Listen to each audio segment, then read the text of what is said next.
ప్రభువు పేరట మీ అందరికీ శుభాభివందనములు. ఈరోజు దేవుని వాగ్దానము. యెహోవా యందు నమ్మకముంచు వానిని కృప ఆవరించుచున్నది. కీర్తనల గ్రంథము 32వ అధ్యాయము 10వ వచనము. ప్రియ సహోదరి సహోదరుడా, మన దేవుడైన యెహోవా దీర్ఘశాంతుడు, కృపా సత్య సంపూర్ణుడు. ఆయన కృప నిరంతరము తన బిడ్డల పట్ల నిలిపే దేవుడు. దేవుని కృప నోవహును జలప్రళయం నుండి తప్పించింది. అబ్రహామును వృద్ధాప్యంలో తండ్రిగా చేసింది. హన్నాకు గర్భఫలాన్నిచ్చింది.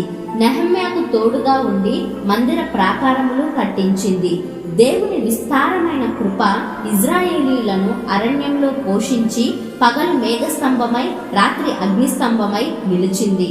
దావీదు పడిన బాధలలో ఆ దేవాది దేవుని మహాకృపే తనను ఆనందభరితులుగా చేసింది. పౌలు పట్ల దేవుని కృప తన బలహీనతలో, అనారోగ్యంలో, తాను పడుతున్న ప్రయాసలో బలాన్నిచ్చి పరిచర్యలో ముందుకు నడిపించింది.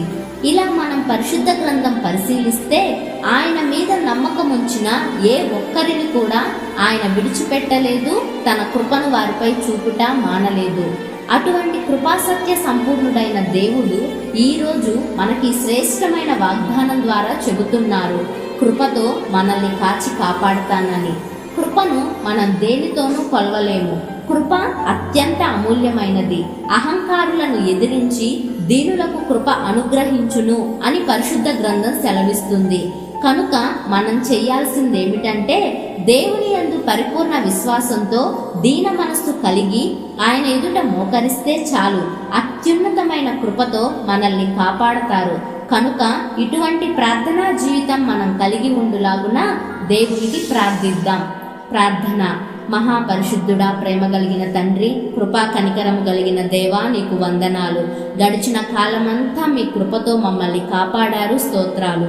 ఈరోజు మేమేమైతే అయ్యున్నామో, ఏదైతే కలిగి ఉన్నామో అదంతా మీ కృప వల్లనే. అట్టి నీ కృపతో మమ్మును మా కుటుంబాలను కాచి కాపాడి రక్షించమని, కృపా సమాధానములతో మమ్మును అందరినీ నింపమని యేసు నామములో ఈ ప్రార్థనా మనవులు అడిగి వేడుకొనుచున్నాము తండ్రి. ఆమేన్. మీకేమైనా ప్రార్థన అవసరతలు ఉన్నట్లయితే దయచేసి కామెంట్ చేయండి. తప్పక ప్రతి ప్రార్థన అవసరత గురించి అనుదినము ప్రార్థిస్తాము. ఈ రోజంతటిలో దేవుని యొక్క కృపాక్షేమములే మీ ముందు వెనుక మీకు తోడుగా ఉండి మిమ్మల్ని నడిపించును గాక.